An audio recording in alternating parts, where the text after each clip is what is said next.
Here's the giant bowl that everybody's always loved. It has pool coping on it, and this thing is deep too. Like, this is a very professional bowl. I'm on my way to Cream City Skate Park right now. They just put up a notice yesterday on their Instagram that said the building's lease will not be renewed as of, I believe, March. So they're gonna have to tear down the skate park, get everything out of there pretty soon.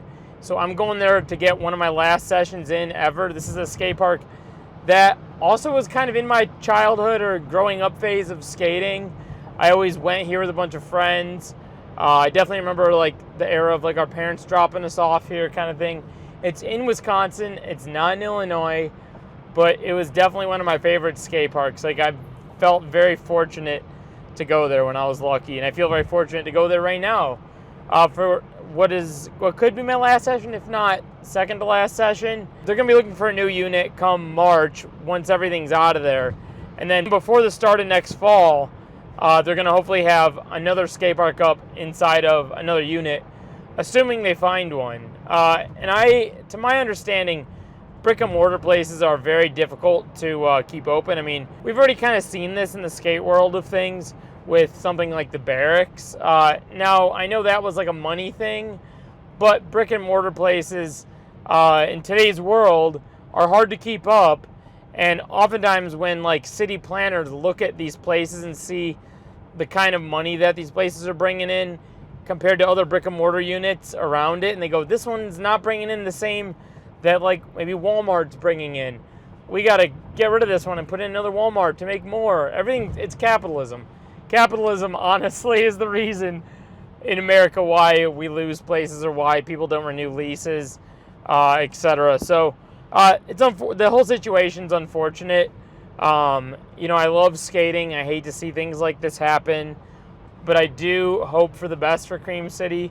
I hope they do find a new space, which I'm pretty confident they will, because they stated in the Instagram post that they're going to look for a new place. But they're also, meanwhile, going to be having like little pop-up shops. So let's hop in there, show you the skate park, kind of talk to you about it a little bit more. We'll see what's in there. I want to see if they updated it all. So, all right, catch you in there. All right, we're here.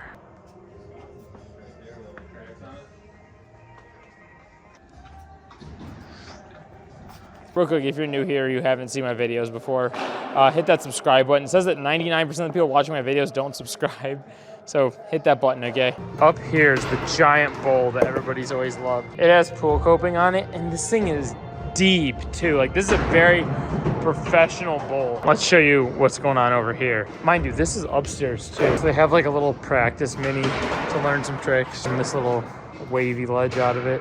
It's like a little street section, a little bank with a curb. They have this perfect long ledge right here that I think was granite, if I'm not mistaken. Nice round rail here, another curb. It was just kind of like a little street section right here in like 3 different runs. Just next to all that, they have this long curb ledge with metal along the edge. Here's their layout. This is the classic corner wedge. They still have the rainbow stripe, I remember. Over here, they have the 2 boxes, the one that's more of a mani pad, but I remember practicing on this thing. And then just like a pretty normal height ledge. I've always loved the painting on the walls of this place. I don't know, it's just really cool. Right behind all this stuff, they have like a little bump to gap, and then the good old classic down rail. This thing's always been a hit for everybody, along with this hubba. This whole centerpiece I think is really cool because they have these little quarter pipes right here, which are fun from like this direction, that direction, vice versa. Behind it, you have this hip right here and this really long quarter that goes all the way to this bank, and the really tall quarter pipe that gives you speed for this section. I'll show you. They actually have a really mellow hip. I've always loved their hip. I remember this. It's been the best hip for me personally. I like the little gap in the center there. It's pretty good for manuals, things like that. And the good old down rail and the hubba over there. They also had this little bump to ledge feature here, which I know is a hit for a lot of people. And then they have this giant like wall ride. I say giant because it's kind of a tall wall right here. But it's like a nice wall ride up to that wall.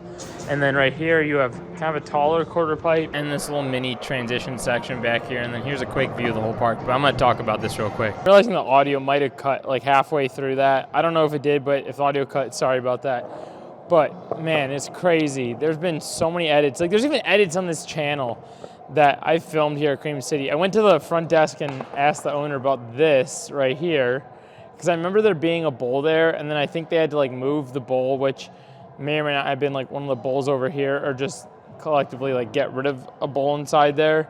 But that tells you how long ago. When I checked in, he goes, it was 2015 when you last checked in here. So that was 10 years ago. I'm 29, so I was 19. And anytime before I was 19, I was coming here. So 2010 through 2015, maybe even 2009.